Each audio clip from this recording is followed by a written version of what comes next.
भर दिवसा 27 वर्षीय युवकाची धारदार चाकूने भोगसून हत्या।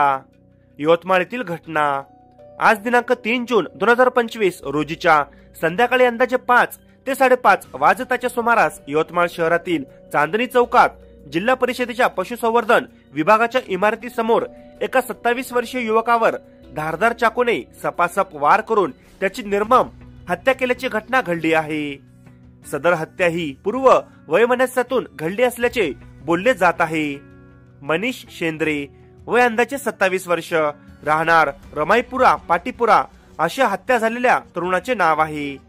काही महिन्यांपूर्वी यवतमाळतील कळम चौकात काही तरुणांचा वाद झाला होता आणि त्या वादातून एका तरुणाची गोळ्या झाडून हत्या करण्यात आली असल्याची घटना घडली होती। त्या प्रकरणाचा या हत्याकांडाशी संबंध असल्याचे पोलिसांनी संशय व्यक्त करीत हत्या झाल्याचे सांगितले आहे। या चाकू हल्ल्यात मृतक मनीष शेंद्रे याचे पोटावर व मानेवर सपासप वार करण्यात आले आणि यातच त्याचा मृत्यू झाला। या दरम्यान एक चाकूसारखे धारदार शस्त्र त्याच्या गळ्यातच अडकून होते। सदर घटनेची माहिती पोलिसांना मिळताच अतिरिक्त पोलीस अधीक्षक यवतमाळ पियुष जगताप यांनी विविध पोलीस पथके तयार करून आरोपींच्या शोधाकरिता रवाना केली असल्याची प्राथमिक माहिती मिळाली आहे।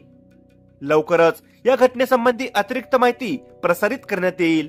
त्याकरिता आत्ताच आपल्या चॅनलला सबस्क्राईब करून बेल आयकॉनवर क्लिक करा। बघत रहा द टाइम्स ऑफ पुसद। धन्यवाद।